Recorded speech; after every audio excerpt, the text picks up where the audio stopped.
The Monte and the Pharaoh Show is brought to you by... Because wine is your second favorite four-letter word. California wine, New York attitude.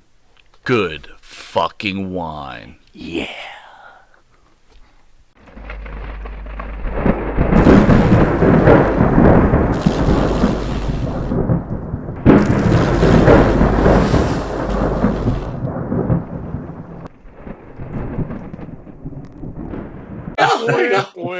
I'll just shoot myself now.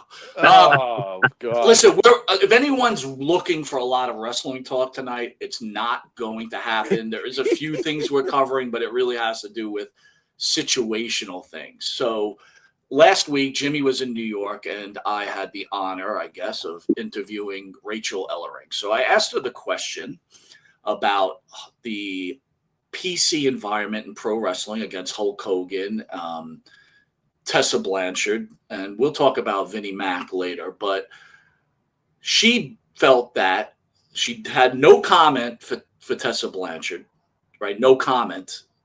And that she felt Hulk and Vince have no room in wrestling and they should just disappear, just to paraphrase. Thoughts on today's PC environment with the young, well, forget about just wrestling, just in general, this young youth. Go ahead, Val. You and Jimmy weigh in. Well, I can tell you that I think a lot of the young people are incredibly misled these days. When it comes to taking a look at our industry, who blazed the path for the new generation to continue on that path, building the industry of pro wrestling. You got to be able to show respect, yet still be able to disagree on politics and situations within society, right? To take a situation that one may disagree or have an issue with someone else on a political position that just so happens to have blazed a path in the wrestling industry and hate that person because they have a different political position than the younger generation does.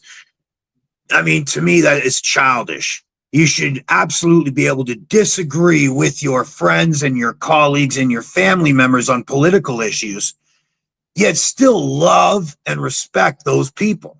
There's a lot more to people than just, political positions that they believe. I believe political positions are important to talk about, but I don't think differences in political positions are a reason to hate another person.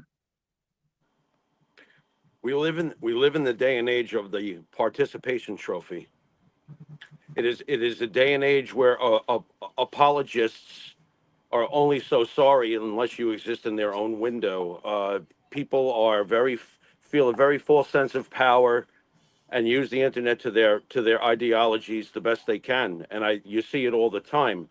Hogan and McMahon are just examples of what we see when it comes to the narrative of what I call the perfect parade, which is a point of view that recently has taken a loss politically. If I may dance in the shadows because that's where they exist, I might as well speak in their language. Basically, it's cowardly and it's hypocritical to think that nobody's ever had a racial thought in their head. You're all full of shit. Everybody has a racial thought in their head at some point in their life, and you're all full of shit, okay? To decide that that's enough to take apart Hulk Hogan, and of course, because he certainly leans a certain political way, it's the party. Here comes the party. Here it comes. He's open season, like a Vince McMahon is open season, like a President Trump is open season. He's one of them.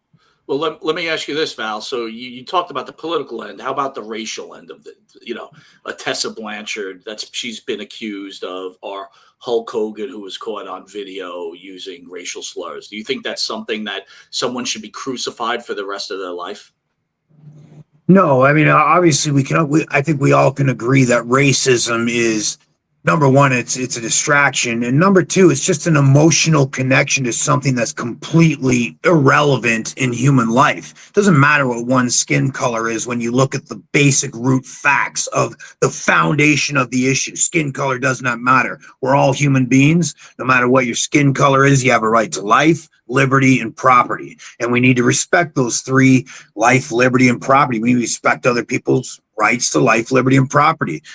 When it comes to discussing skin color, I mean, it's superficial. It's a distraction. It's almost like there's an entity out there that continues to push the racial narrative into non-critical thinking people's minds.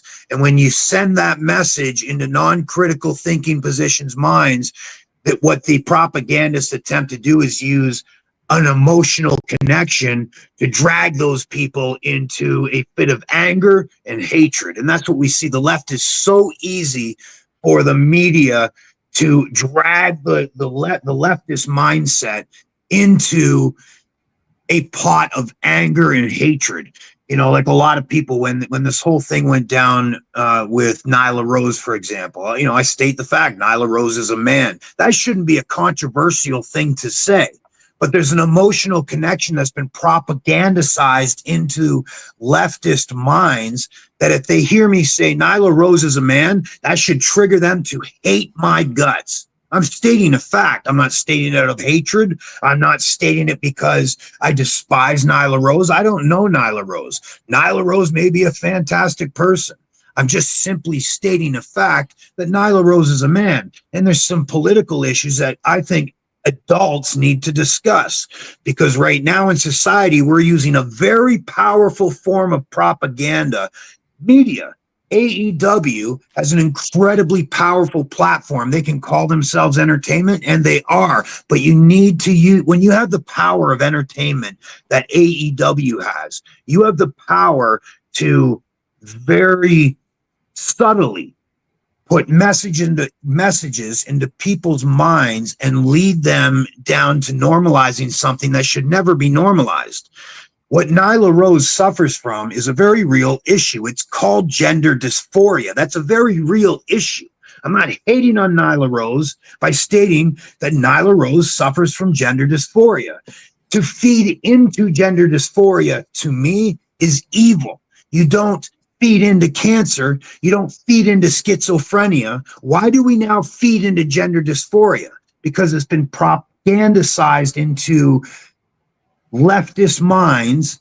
They're programmed that when somebody calls a man that suffers from gender dysphoria and thinks they are a woman, calls them a man, that you are to hate that person, ban that person, slander that person, and they're literally programmed to immediately knee-jerk into hatred, disgust, and slander. They will slander your name, and you're just stating facts. A lot of people will say, I just had this discussion with my agent, Eric Sims, here earlier today. We had this discussion where, you know... Well, 1 second, Val. Doesn't Eric suffer from gender dysphoria? Wow, that's hey, you know...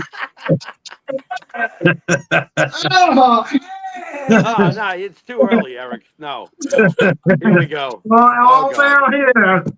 Hey. Who and what I am. That's all right. There you go. It looks go ahead. dysfunctional. Val, I didn't. All right. Anyway, go into your conversation with Eric. I'm sorry I even tried to make a joke. This is a good conversation.